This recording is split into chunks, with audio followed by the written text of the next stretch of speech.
Parque Rodó en Montevideo se ha transformado por mérito propio a lo largo de sus jóvenes 140 años de vida en un ícono de Montevideo, el lugar habitual de salidas familiares, el lugar de los juegos de los niños, un lugar distinto, un ámbito natural enmarcado dentro de la ciudad capital del Uruguay. Pero más allá de sus aspectos naturales, lo que más ha marcado la imagen de este lugar son sus atracciones mecánicas, los comúnmente llamados juegos. Los hubo por décadas. Su historia abarca casi 130 años de vida, pero posiblemente los más icónicos son las calecitas y carruseles, donde existieron una variopinta cantidad de ellos a través de los años. Sin embargo, existió uno que apareció en el Parque Rodó hace más de 70 años atrás y cambiaría la historia no solo del parque, sino también que su existencia no pudo ser siquiera contenida en un único lugar, extendiéndose a lo largo de su vida a varias locaciones y décadas. Pero para contar esta historia, más vale comenzar por el principio. El Parque Rodó es un área muy extensa, pero la parte asignada para los juegos mecánicos es un área minoritaria. Los mismos solo estaban ubicados en la zona que era lindera a la Rambla de Montevideo, y de ahí hasta la avenida Julio Herrera y Racing. Después, lo otro que había fuera de esa área en materia de atracciones eran simplemente la variopinta colección de botes de distintas épocas que surcaron las aguas del lago desde la creación del parque. También estaban los recordados ponis, los tranvías infantiles y las bañaderas infantiles de la empresa Honda. Pero eran más bien estos juegos del tipo móviles, quiere decir, juegos que estaban durante el día y durante la noche los mismos se retiraban. Existía otra área que estaba ubicada a las espaldas del Museo de Bellas Artes, entre las calles 21 de Septiembre, Boulevard Artigas y la avenida Tomás Garibaldi. Esta área del parque era en realidad parte del mismo Parque Rodó, pero al estar separada por la calle Julio Herrera y Racing, quedó siempre apartada del resto del mismo, a diferencia de lo que comúnmente se suele creer, que esta segunda parte del Parque Rodó fue construida posterior. La realidad es otra muy distinta. Esta parte del parque nació en 1903 como parte del proceso de ampliación del, en aquella época, conocido como Parque Urbano, y se construyó a modo de complemento del área del lago y el castillo. Esta zona fue llamada de varias maneras a lo largo de los años. En algunos registros se lo refiere como Jardín de Infantes, Parque Infantil, Parque Rodó de los Niños, o más recientemente, también conocido como Rincón Infantil. Era una enorme plaza con distintas áreas tematizadas, donde se destacaba, desde el año 1929, la presencia de la sede del Club Defensor Fútbol Club, fundado el mismo el 15 de marzo de 1913. Este club de fútbol estaría de por vida ligado a la historia del Parque Rodó, teniendo no solo su cuartel principal instalado en el corazón del mismo, sino que desde el año 1966 pasaría a ser también el dueño del estadio municipal que estaba ubicado en la zona de juegos mecánicos del Parque Rodó Grande, a las espaldas del Tren Fantasma. Es destacable la presencia de este club aquí, ya que desde que se instaló en ese lugar, su complejo deportivo fue creciendo, abarcando una buena parte del área y contando con canchas de tenis, básquetbol y demás, dándole en cierta forma más vida a esta área un tanto olvidada del Parque Rodó por estar alejada del resto. Finalmente, en la zona comprendida entre el área donde terminaban las canchas de tenis de Defensor, limitando con el museo en dirección este y limitando hacia el otro lado, contra la avenida Boulevard Artigas, había sido instalada, al momento de parquizar esta área, una enorme plataforma de pasto y hormigón que auspiciaba como plaza para los más pequeños. Y también era reconocible la presencia desde épocas lejanas de varios juegos de madera, como ser 6 toboganes de madera, misteriosamente ubicados de forma transversal y mirando hacia el lado del Museo Nacional de Artes Visuales. Por fuera de la parte que comprendía esta placita, existía un área solitaria, que era el espacio comprendido entre las placitas y la avenida Boulevard Artigas, la que gozaba de una interesante y tupida arbolada. Era como un mundo aparte, como un gran bosque, dentro de la ciudad de Montevideo. Parecía un lugar poco propicio para operarlo con fines comerciales, pero no todos pensaban eso, y hubo quienes marcaron la diferencia. Posiblemente uno de los aspectos más poco conocidos del Parque Rodó y sus atracciones es el estrecho vínculo que existe entre estos e Italia, el país europeo. El 1 de septiembre de 1939, la Alemania de Adolf Hitler invade Polonia. Era el primer paso de la Alemania nazi en su pretensión de fundar un tercer Reich alemán sobre Europa. Fueron muchos los inmigrantes europeos que, desesperados, huyendo de la guerra y la miseria, cruzaron el océano en busca de comenzar nuevamente en tierras lejanas. Entre los cientos de miles de inmigrantes que llegaron al Cono Sur, existió una familia italiana que se apellidaba como Sanon. Esta familia era numerosa, pero nos centraremos en la historia personal de tres hermanos. Estos eran el señor Bruno Sanon, el señor Adelino Sanon y, por último, el señor Luigi. Cada uno traía a sus respectivas familias. Todos ellos tenían buenos conocimientos en materia de mecánica y mantenían un fuerte vínculo con la agricultura, ya que la región del Véneto, de donde eran ellos, era una zona agrícola por excelencia. Los tres hermanos deciden emigrar a Uruguay, pero la aparente razón para elegir al Uruguay como su futura patria habría sido porque tenían un nexo en el país con un señor llamado Tomás Gomensoro, que tenía la idea de instalar una ciudad agrícola en la localidad de La Paz, una ciudad cercana a Montevideo. Las tres familias Sanon llegaron al Uruguay un Jueves Santo del año 1948, más precisamente el día 25 de marzo de ese año, y no llegaron solas, sino que llegaron buscando trabajo con otras 40 familias, las que fueron traídas por los Sanon, con la idea de progresar en el área agrícola ante la delicada situación en la que había quedado Italia luego de la guerra. Pero el proyecto de la ciudad agrícola no se logra a causa de que este señor, Tomás Gomensoro, fallece, cancelándose toda la actividad y dejando a todas las familias que habían llegado de Italia, junto con los Sanon, nuevamente con un futuro incierto. Entre las personas que llegaron a Uruguay, viajaba con los Sanon un joven llamado Mario Gioga. Él, estando en Italia, trabajaba fabricando juegos para parques de diversiones, y es por esa razón que llegó a Uruguay contratado por los Sanon en aquel año 1948. Ante el fracaso del proyecto original, el señor Gioga comenzó a realizar trabajos para los hermanos Sanon, quienes posiblemente, por un tema económico, decidieron que lo ideal fuera que las tres familias fueran a vivir juntas a una vieja casona de 3 pisos del barrio Villa Colón, en la zona de Lesica, en Montevideo. La casona estaba ubicada en un predio del padrón 48.035, citado en el número 6130, en la calle Luis Lasaña, esquina Galileo, que hasta ese entonces había sido la quinta del señor Román Freire, uno de los primeros pobladores de Villa Colón y político uruguayo.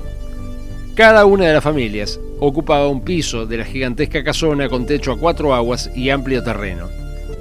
Los Sanon no habían llegado a Italia con las manos vacías, sino que venían con algunas máquinas, personal capacitado y un buen capital para poder invertir.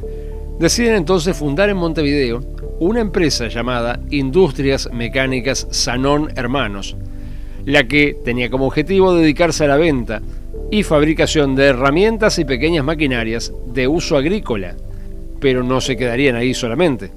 Según ellos mismos relataban en una entrevista años luego, un día, recorriendo el Parque Rodó, se encontraron con una antigua calecita bastante descuidada. El mal estado del juego les dio la idea de producir una calecita propia y venderla a nombre de la empresa Industrias Mecánicas Sanon. La situación era dura, y es por dicha razón que, además de trabajar para la familia Sanon, Mario Gioga y otros consiguen trabajo en una empresa de Uruguay, que era la famosa siderúrgica SIR, buscando mejorar su delicada situación. En algún momento de 1949, los hermanos Sanon, junto con el señor Mario Gioga y otros ayudantes, se aprestan a la difícil labor de construir la futura calecita. Lo que se llegó a construir en sus talleres fue la estructura de la calecita, siendo esto el plato y la estructura exterior, que eran las partes de madera dura que sostenían un techo de estructura metálica recubierto por una lona gruesa en la parte superior, coronando todo un rombo que parecía una mandarina. Todo esto fue realizado en el establecimiento de los Anón, en su fábrica de la calle Luis Lasaña 6130, logrando un producto de altísima calidad. Si bien la estructura de la calecita fue construida localmente, se sabe que los vehículos que la integrarían eran de origen italiano, sospechándose que se trataba de motivos proporcionados por la afamada firma Soli de Reggio Emilia, Italia, por la sencilla razón de que este tipo de carrocerías, a pesar de su tamaño, pensadas para niños, era imposible fabricarlas aquí en el Uruguay, ya que requerían estampadoras de chapa para ello. La calecita medio uruguaya, medio italiana, presentaba primero que nada una importante novedad respecto al resto de las atracciones similares que ya existían aquí. Los carruseles de Uruguay tenían la característica de que cuando el plato giraba, con el plato giraba todo el resto de la estructura, el techo, el plato, el eje central que subía hasta el techo y era donde éste se apoyaba, etc. Sin embargo, el carrusel que tenían en sus manos los Anón echaba por tierra esa idea y se planteaba como algo distinto en todo sentido. Se trataba básicamente de dos estructuras individuales, la estructura exterior y la estructura interior. En el caso de la primera, esta contemplaba un techo de lona circular que se formaba por medio de varias láminas en forma de triángulo. La estructura del techo estaba sostenida solamente por las columnas exteriores que rodeaban al plato, no existiendo en este caso ninguna clase de eje central que sirviera de pivote al centro del carrusel, aguantando el techo como comúnmente ocurría. En cuanto al plato, el mismo presentaba dos niveles, uno a unos escasos centímetros del suelo, a donde estaba ubicada una interesante colección de autos estilo sport y motocicletas con sidecar, todos con finos detalles, mientras que el segundo nivel del plato existían 4 simpáticos avioncitos a hélice, los que iban colgados con 2 cadenas que los agarraban de la cola y de la trompa, sostenidos de una percha giratoria central. Los Anón deciden llamar a esta calecita bajo el mejor nombre que algo así podía recibir, y fue bautizada de aquí en más como El Sueño de los Niños, presentando como novedad para su época que no era el concepto clásico de caballos y carruajes que tanto caracterizó a los carruseles de antaño. Aquí el concepto era otro, eran vehículos de transporte. Como dato extra, podemos decir además que en lo que refiere a los aviones, algunos de ellos al menos tenían al costado, finamente escritas sobre los laterales exteriores de su fuselaje, la frase «El ángel de los niños», mientras que del lado opuesto, en algunas imágenes se llega a leer una F-X, desconociéndose en ambos casos a qué hacían referencia estos mensajes. Al tener este producto de tan alta calidad, los Anón intentaron venderlo en la plaza local por la suma de 7.500 pesos uruguayos de la época. A modo de poder probarla, la llevaron al Club Deportivo Olimpia, ya que el mismo era el lugar más cercano como para probar al artilugio mecánico, encontrándose este lugar a 2,2 kilómetros de donde había sido construido El Sueño de los Niños. La inauguración del Nobel Carrusel causó tanto alboroto que fue la prensa a entrevistar a Adelino y Luigi, mientras que el carrusel debió ser cercado por la policía a causa de la cantidad de gente que se pretendía subir a él. A la noche, cuando van a verlo recaudado, se encontraron con una bolsita llena de monedas de 20 y 25 centavos. Era muchísimo dinero en aquel entonces. Así que la calecita se quedó ahí toda la semana. Y con esa semana de trabajo, los Anón recuperaron la inversión completa que habían invertido para fabricar dicho carrusel. Se terminaron dando cuenta que el mercado uruguayo era muy chico. No podrían vender el carrusel aquí, por mejor construidos que estos estuvieran. Pero en contraparte, el aparato podría generar más ganancias si se quedaban con él y ellos mismos eran los encargados de explotarlo, lo cual nunca fue su idea, ser ellos los operarios de tracciones mecánicas. Pero ante la oportunidad terminaron cambiando de idea y se hicieron operarios de los propios juegos que traían o fabricaban. La calecita era un éxito, pero había que conseguirle una ubicación física para poder operar la misma de manera eficiente, y es por eso que, sin dudarlo, El lugar que parecía más propicio para ella era lógicamente el Parque Rodó. La calecita fue instalada en donde hoy en día se encuentra la curva norte del circuito Monza, a unos 35 metros de la esquina de las calles 21 de septiembre y Boulevard Artigas, siendo acariciada en su techo por las hojas de unos enormes árboles de eucaliptus que ahí se encontraban. El sueño de los niños irrumpió en el Parque Rodó en algún momento del año 1950, y dada la peculiar ubicación en la que fue instalada, era ella el único juego que existía en esta parte del Parque Rodó, quedando alejada del resto de los juegos mecánicos. Para hacerle compañía y aumentar la demanda, los Anón se dieron cuenta que podían sumar algo más, y construyeron junto a ella un parador para poder vender en él comida, refrescos y principalmente galletas, dando así vida a aquel desolado lugar y bastante poco frecuentado hasta el momento. El sueño de los niños se convirtió en un ícono de aquella esquina, especialmente los fines de semana, como si de un dios se tratara.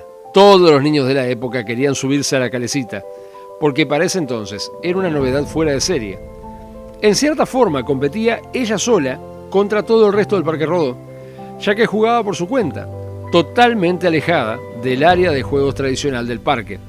Pero lógicamente no le iba a ir nada mal, y junto al parador lograron cambiar la paramétrica de lo que se entendía como la zona de esparcimiento del parque. Vale aclarar que el parador no se sabe si desde sus inicios, pero por lo menos desde hace muchísimas décadas, su nombre es El Jawel. La calecita también tenía sus propios fotógrafos, que no se sabe si trabajaban directamente para los Anón, pero se cree que sí. Por eso es que hay tantas fotografías profesionales tomadas en este juego en particular. Pero los Anón no eran los únicos visionarios, y mientras todo esto ocurría, Mario Hyoga, quien seguía trabajando tanto para ellos como para la empresa SIR, se daba cuenta que a pesar de su esfuerzo, su situación, lejos de mejorar, seguía empeorando. Hyoga era maestro matricero y tenía amplios conocimientos en el área. Trabajando en SIR, conoció a otro operario, un señor llamado Liviano Martelli, quien pasaría a ser su socio de negocios. Juntos, idean la idea de construir una calecita para ellos mismos y pasar a ser ellos también permisarios, desvinculándose así de la familia Sanón. A todo esto, el día 27 de mayo de 1950, había partido de Génova, Italia, el hijo de Mario Hyoga, quien se llamaba Rainieri Hyoga, junto a su madre, la esposa de Mario. Es por eso por lo que era imperioso mejorar de forma desesperada la delicada situación económica para poder sobrevivir en este país.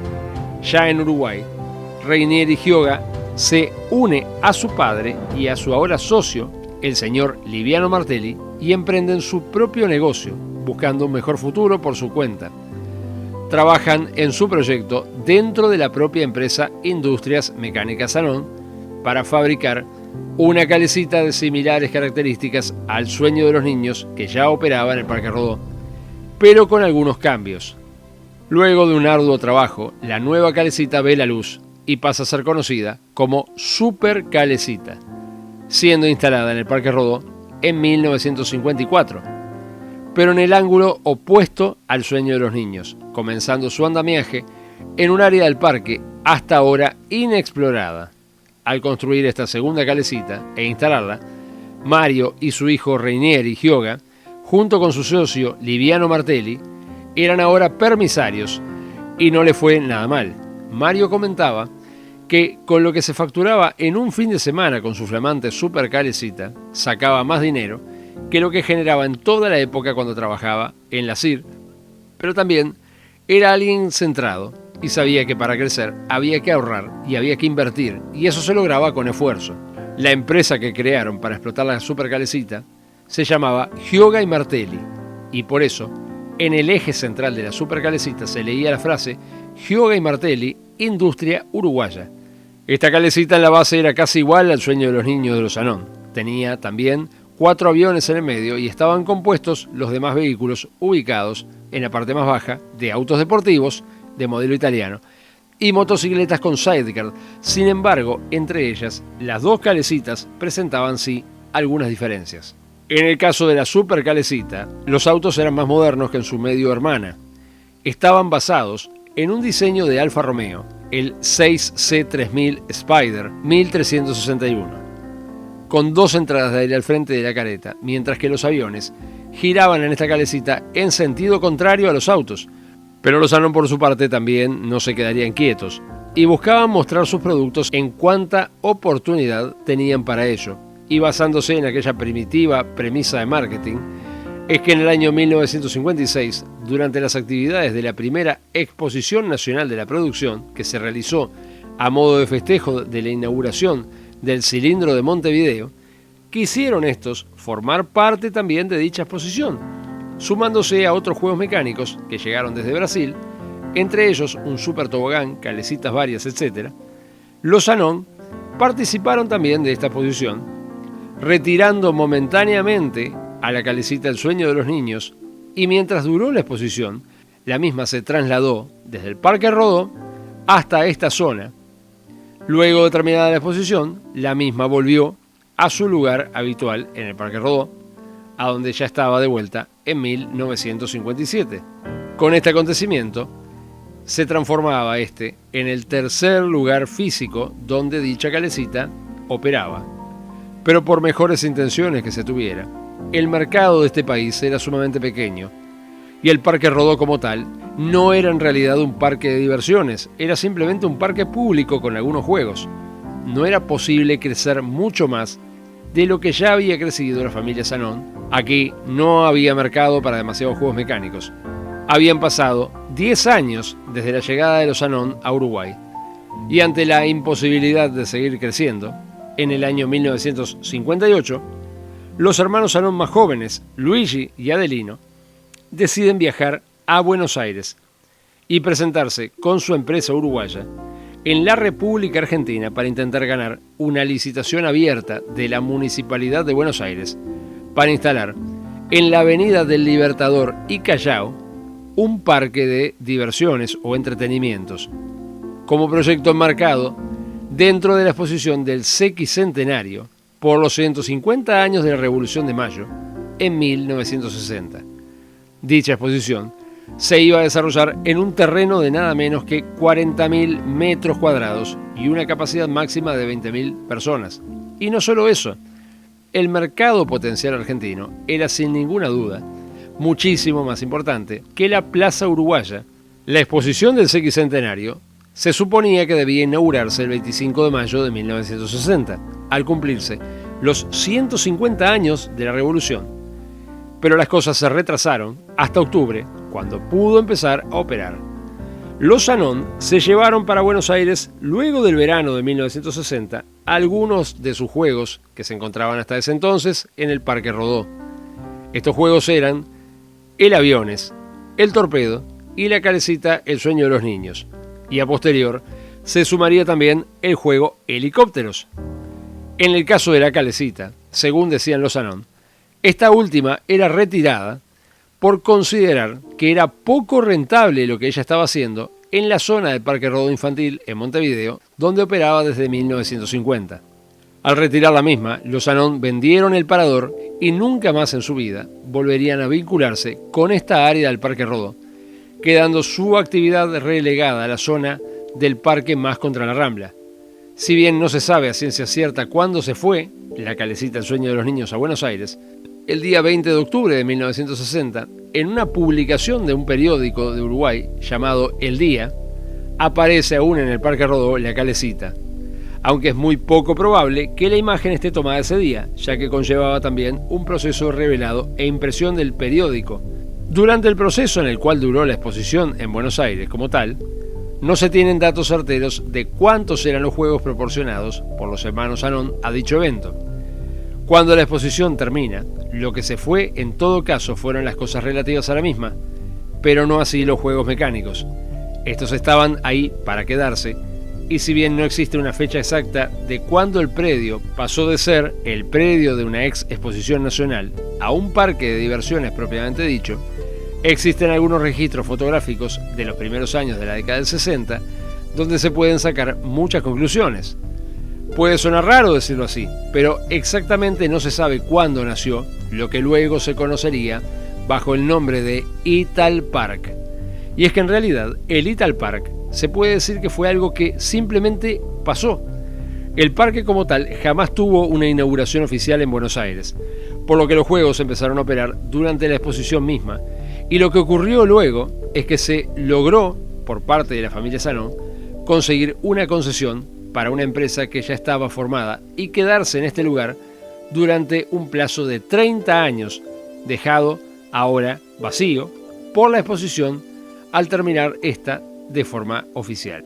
Hubiera sido imposible realizar esto en Uruguay, pero al marcharse a Argentina, los dos hermanos Sanón más jóvenes, Bruno Sanón, el hermano mayor, se quedó aquí en el Uruguay un tiempo más y siguió a cargo de las actividades de la familia en el país, manteniéndose también su empresa metalúrgica. Vale destacar que luego de que la calecita El Sueño de los Niños se marchó a la República Argentina, en Uruguay, al quedar su nombre libre, el mismo fue utilizado para otra calecita, también de manufactura local, pero en este caso que pertenecía a la empresa Gioga y Martelli. La misma sería instalada en el Parque Rodó Infantil, en sustitución de la calecita El Sueño de los Niños de los Sanón, que se acababa de marchar a Buenos Aires. Ambas calecitas, por lo tanto, jamás llegaron a coexistir, porque cuando se instaló la nueva calecita de Gioga y Martelli, la otra ya se encontraba en Argentina. La nueva calecita El Sueño de los Niños sobreviviría en el Parque Rodó hasta el año 2003, cuando fue desmantelada, luego de permanecer años abandonada al final de su vida por un problema legal. El segundo Ital Park en Mar del Plata. A inicios de los años 60, el único de los tres hermanos Sanón que aún quedaba en el Uruguay, Bruno, decide también marcharse a probar mejor suerte en la República Argentina, aunque jamás abandonarían del todo el Uruguay, quedándose a cargo de la división de sus juegos en el país algunos familiares que, según se cree, serían sus hijos. No se sabe cuándo llega Bruno y su señora a la ciudad de Mar del Plata ni por qué la eligieron, pero según se expresa en un periódico de 1982, habría sido a inicios de los años 60, donde decidieron comenzar con la exposición de algunos juegos mecánicos en esta conocida ciudad balnearia de Argentina. Mar del Plata es una ciudad ubicada en el sudeste de la provincia de Buenos Aires, sobre la costa del mar argentino. Si bien no se sabe ninguna clase de dato de por qué eligieron esta ciudad para irse, se puede sospechar que esto haya tenido que ver porque los parques de diversiones trabajan principalmente en temporada de verano, y tomando en cuenta que Mar del Plata es una ciudad balnearia por excelencia, es muy probable que esa haya sido la razón para elegirla. Si bien no hay fechas exactas, se cree que el comienzo de la actividad de Bruno Sanón en Mar del Plata se dio en los años 1964 o 1965. Aquí Bruno fundó una nueva empresa llamada Industrias Mecánicas Bruno Sanón e Hijos, que era básicamente el mismo nombre de la empresa que tenían en el Uruguay. Se sabe que primero operaron algunos juegos en Playa Grande. Como la zona les quedó chica, se quiso instalar un parque de diversiones en un predio que cedería la Intendencia de Mar del Plata, en un parque sobre la avenida Constitución, pero el predio había sido vendido y el proyecto fracasó. Ante este panorama, se decide comprar un terreno propio para instalar el futuro parque. El mismo contaría con 4 manzanas, con entrada a la intersección de la Ruta 2 y la Ruta 180. La actividad de armado del predio comenzó en 1966, de cara a la temporada 1966-1967, y según se explica, solamente contaba en un inicio con 2 juegos al comenzar sus actividades comerciales. Uno de estos juegos era una pista de autochocadores, la cual antes de eso se encontraba en el Ital Park de Buenos Aires, entre los años 1964 y 1965. Y el segundo juego era, lógicamente, nuestra anfitriona, la calecita El Sueño de los Niños, la que luego del Parque Rodó y luego del Ital Park de Buenos Aires volvería a cambiar nuevamente de casa e inaugurar aquí este nuevo parque en la ciudad de Mar del Plata. El Sueño de los Niños se marchó desde el Ital Park de Buenos Aires en el año 1966, llegando a Mar del Plata en algún momento de 1966 o 1967. Con estos 2 juegos habría comenzado la actividad Bruno Sanón e Hijos en el nuevo parque de diversiones, que en algún momento comenzó a llamarse también Ital Park, al igual que su hermano mayor, el de Buenos Aires. Aunque lo único que compartían entre sí era el nombre, porque incluso hasta el logo era diferente. A medida que el nuevo Ital Park fue creciendo, los dos juegos originales vieron cómo se iba poblando aquel enorme predio de 4 hectáreas. La pista de autochocadores se quedó en el nuevo Ital Park toda su vida, mientras que la calecita El Sueño de los Niños fue retirada en algún momento que se estima a mediados de la década del 70 para ser sustituida por una nueva calecita llamada Lagunare, que ya estaba en 1974, pero no se sabe desde cuándo. Quiere decir que la misma fue cambiada de lugar, ocupando el lugar de la ya veterana calecita El Sueño de los Niños. Por su parte, esta fue a parar a un predio que tenía la familia Salón en Mar del Plata, donde estaban los talleres y el área de trabajo donde se guardaban las atracciones que no se encontraban en el parque por diferentes causas. En lo que respecta a la calecita medio hermana del Sueño de los Niños, o sea, la super calecita, propiedad de Gioga y Martelli, la misma sobrevivió en el Parque Rodó de Montevideo hasta el año 1976, cuando, enmarcado en un plan muy ambicioso de modernización de las atracciones mecánicas, la empresa decidió retirar a la super calecita original instalada desde 1954 y sustituirla por una calecita mucho más nueva que también tomaría su mismo nombre, Super Calecita. Pero a diferencia de la original, esta nueva calecita que sustituiría a la super calecita original no sería fabricada aquí, sino que era de origen italiano, construida por la firma Spaggiari Barbieri. Cuando en 1990 fue clausurado el Ital Park de Buenos Aires, su medio hermano, el Ital Park de Mar del Plata, siguió operando, ya que eran dos empresas distintas, cada una con su razón social y cada una con sus propios socios y dueños. En el caso del Ital Park de Mar del Plata, su muerte no fue una muerte súbita, como sí ocurrió con el Ital Park de Buenos Aires, sino que fue siendo cerrado de a poco, con cada vez menos atracciones operativas, siendo reducido para su última época, que fue entre 1996 y 1997, a una mínima escala, donde los juegos grandes ya no operaban y en sus últimas épocas únicamente se mantenían activos los juegos para niños más pequeños. Al cerrarse este segundo Ital Park, se cerraba toda una época de casi 40 años de la familia Salón operando en la Argentina en el rubro de entretenimientos. Si bien se mantuvieron sus otras empresas en otros rubros, con el cierre de este segundo Ital Park quedaba todo más o menos como al principio, donde el único lugar donde permanecería los Salón, operando con atracciones mecánicas, sería el Parque Rodó de Montevideo hasta la actualidad, contando aquí únicamente con 4 juegos mecánicos de su propiedad. Víctor Malaguti fue director del Ital Park de Mar del Plata. Estaba casado con la hija de Bruno Salón, y luego de que este segundo Ital Park cerró, los juegos quedaron años abandonados dentro del predio del parque. En 2007, algunos de ellos fueron vendidos a otros parques y otros totalmente desarmados. Fueron a parar a un campo privado en la ciudad de Mar del Plata, propiedad de este señor Víctor Malaguti, a donde se encuentran hasta hoy en día algunos de sus restos. Y ahí, entre otras cosas, es que todavía es posible ver algunos autos y partes que eran de la calecita El Sueño de los Niños. Han pasado más de 70 años desde su nacimiento y desarmada y deteriorada, con sus autos totalmente destruidos por el óxido y las inclemencias del tiempo, pero ella aún está ahí, esperando volver a la vida y quién sabe, para inaugurar algún que otro parque de atracciones más.